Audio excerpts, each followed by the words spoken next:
Guys, welcome back to my channel. Today is going to be a video that has been requested, I believe, in the past, and it's something I've always wanted to do. And it's only because I've seen so many other YouTubers do annotation type videos, and I wanted to do kind of a spin on my own because I don't annotate like others annotate. So I wanted to kind of go over kind of how I annotate and then some of my supplies that I use to annotate. And that way, if you're kind of in the boat like I am with how you like to annotate your books, or if you would like to know how to kind of get started into annotating your books, then this might be the video for you, and go ahead and keep watching. So I have two books to kind of show you what my annotation looks like. I don't overly annotate. I like to annotate enough that I can pick out specific like scenes, or I'll know kind of what's happening based on the color of my tabs. But I don't annotate so much that it's just so many tabs everywhere, and it's hard for me to kind of figure out what is going on and kind of pinpoint what I'm looking for. So the way that I take to reading, I don't want to see other people's thoughts on the paper while I'm reading. So for instance, if I was to pick up this book and if I was reading it and there were, highlights and pen marks and things underlined and like notes to the side, I would not be able to read it. Like, it would be too distracting for me. And all of my books, I will only keep if there's something I really enjoy. And so I don't want to, for instance, like this is Kingdom of Ash. This is book 7. I know I was going to keep this book because this is the last book of the Throne of Glass series. It's a 5-star series. I knew I was going to keep this book. But just as an example, if this was a book that I was enjoying and I started to write down my thoughts and opinions and everything in the book, but then toward the end of the book it just fell apart and I did not like the way the story went, I would not want to keep this on my shelf. I would want to eventually unhaul this because I probably wouldn't want to keep a book that I did not enjoy reading or I didn't like the ending. So I don't want to have books that have as me being my person, not to say you can do whatever you want to do. If you like to write in books, then it's your book, not mine. I don't care. But for me, I don't want to write in my books because I don't want to potentially feel like I'm stuck with that book, because I don't want to trade in or send a Goodwill books that have all my notes in it. I don't know. Me as a person, I just don't want to do that. So the way I go about reading is I will tab, but I do not write in my books.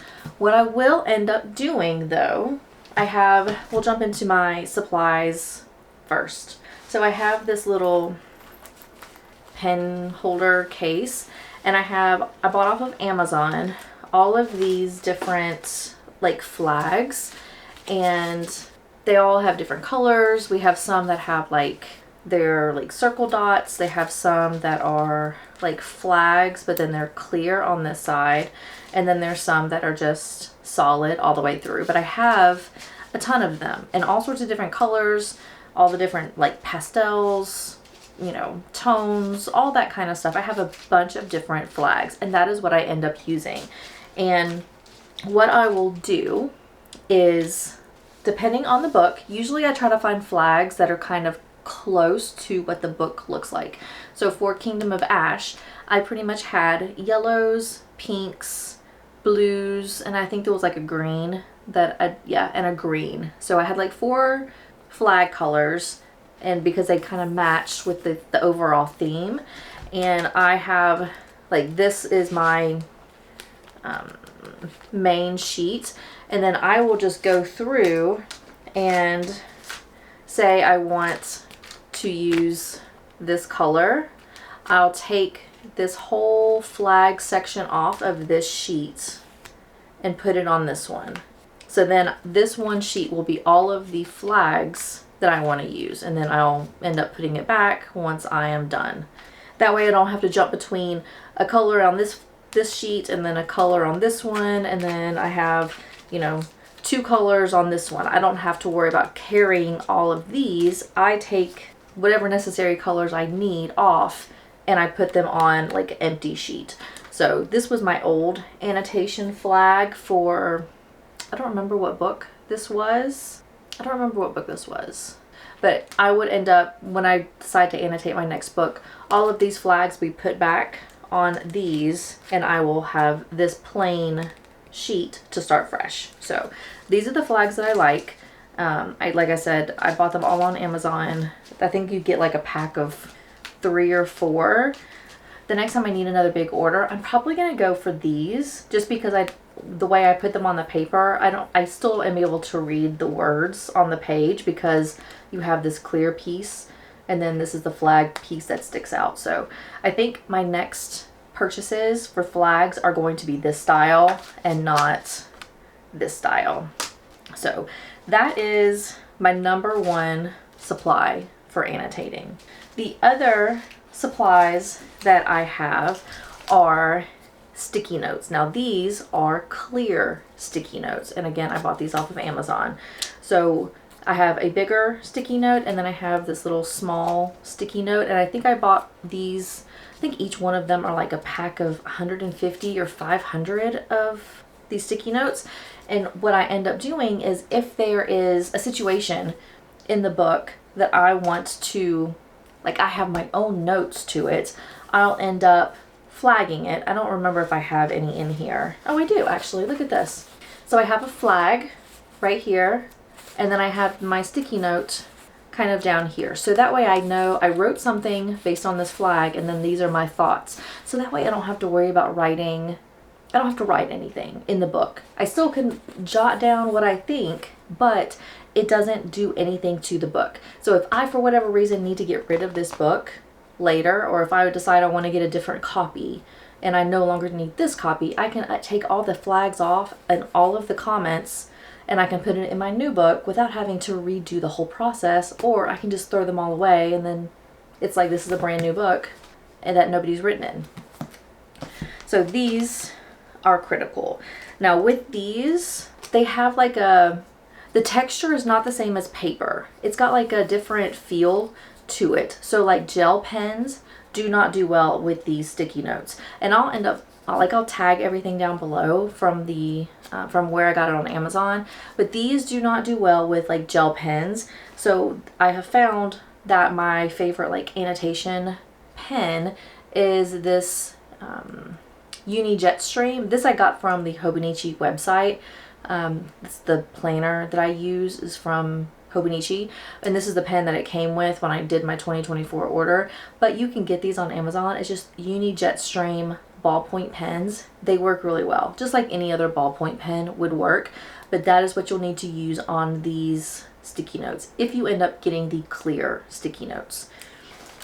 And then the last thing I do have in here that I haven't really used, but I have them in case I decide to, and they are the Pilot Friction highlighters. These are actually the erasable kind, so you're able to highlight, and then the heat, because it's not like a pencil eraser, the way this works is it will disappear with heat. So as you write on the paper, if you decide you want to erase it, you just kind of, use this piece, this like, rubber, I guess, piece, and the heat from the friction of moving the pen back and forth, or the highlighter back and forth, that's what causes the highlight to erase. So if, like I said, I have not done this yet, but I have it just in case, if there is a book that I know I'm going to keep 100% and I physically want to write in it, these would be the highlighters I would use. The other thing I like about these is they are very faint, so they're not a super pigmented, very deep color to them. So they're very pastel-y and very fair. So they're not going to overpower the paper if you end up using them. So this is the last thing that I keep in my little annotation satchel. So those are the supplies that I use, and that is what is always on hand when I decide I want to annotate a particular book. Now, for the actual annotation key, I have two different methods. So if I have a book that I know very minimal amount of information on a particular book, I usually will end up just doing like feelings. Those are usually my tags. So like I have on Kingdom of Ash, even though this is the last book, I knew all the characters that were in it, but I didn't want to have individual flags for different characters. Like I did not want to have a flag for, actually I don't want to say any of the names because I don't want to spoil anything, but this book has like 10 different characters, and I didn't want to have 10 different flags along with the other flags that I planned on doing. So I generally stick to just feelings because I feel like most books are going to cover at least these 4 feelings. So I have love, which is in pink on this book, angry, which is purple, sad is blue, and happy is green. Those are usually the 4 moods or feelings that I will default to every single time. And the colors will just fluctuate based on whatever the book looks like. Usually blue is always sad if you have a blue color, or angry is always like a reddish color or like a darker, angrier type color. But those are the 4 main keys that I will end up using. Now for this book, this is kind of this, I did those 4 emotions. So I have on here, let me go to, and I always do this on like the title page. So I have, again, love, angry, happy, and sad. So love is that pink color. Angry is like an orange mustard. Happy is green. That's usually my default for happiness. And then sad is blue, which is also, again, my default for sad. That makes sense. And then, so I have those 4 moods, but then I also have over on this section, which you can't really tell because the colors I chose were really dark because it kind of matched, I think, with the book overarching color and theme. But I have a separate flag section for Violet, which is the main female character. We have Xaden, which is gray, which is the other main male character. And then I do have like this greenish, dark green olive color, and that is for dragons. So depending on what I am anticipating the book to be, I will either only keep the 4 moods, or I'll add to it with specific characters or things that I am anticipating seeing within that section. There was another flag I did do a couple of times, but I decided I wasn't going to do it going forward, and that was kind of a flag for my thoughts. So like, such as in Kingdom of Ash, I had that first little blue flag. I did have comments down here, and so in the past, I would have a separate flag for whenever I had sticky notes with my thoughts on it.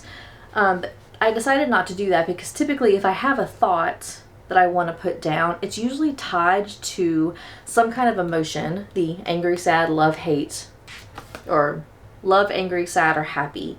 Usually my comment or my note was tied to something that would be also tied to one of those emotions. So it was like I was flagging twice. So I decided I wasn't going to do that in the future. I was only going to basically put down my comment in whatever flag color that I had for that emotion. So that is kind of how I annotate right now. Like I said, I have not had a book that I knew I was wanting to write in. So but I will say both of these books I probably could have wrote in, because I knew this is the last book in the Throne of Glass series. I knew I was going to really enjoy this book, and then Iron Flame is book 2 of the Fourth Wing series, and I have mixed feelings on this, but I knew I was going to keep this book. So I probably could have wrote in both of these books, but I don't want to permanently destroy my books. I have really bad anxiety on destroying books. It is just not something that I enjoy.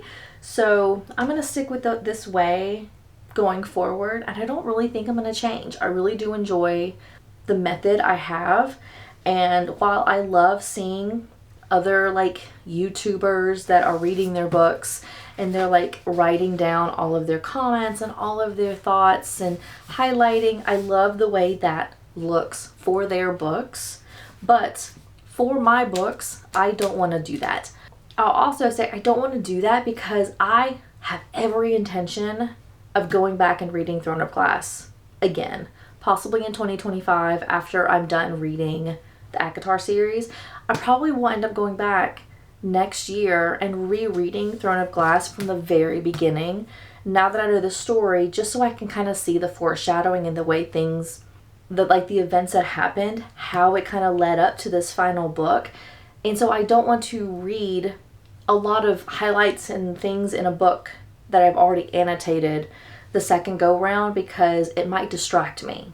Like, I want to be immersed in the book and not reading the book, like what the author wrote, and then also seeing all of the other stuff I have all over the place. My brain, I don't think, would work well with that type of reading. So I wanted something that isn't too distracting. Like, I'll still have these flags in this book whenever I read it again, when I do my reread, but I'll know that there's some kind of love situation that happens on this page, but I don't immediately know what's going to happen based on like highlights and and just all the other stuff. So that's kind of how I annotate and why I annotate the way that I do.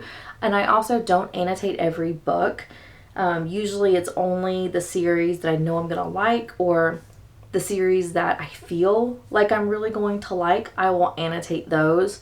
But like the majority of like my romance books, I usually don't annotate them. Typically my annotations happen on my fantasy books, because those are usually long series with a lot of characters and a lot of plot twists and a lot of stuff happening, and those are usually the books that I tend to annotate the most.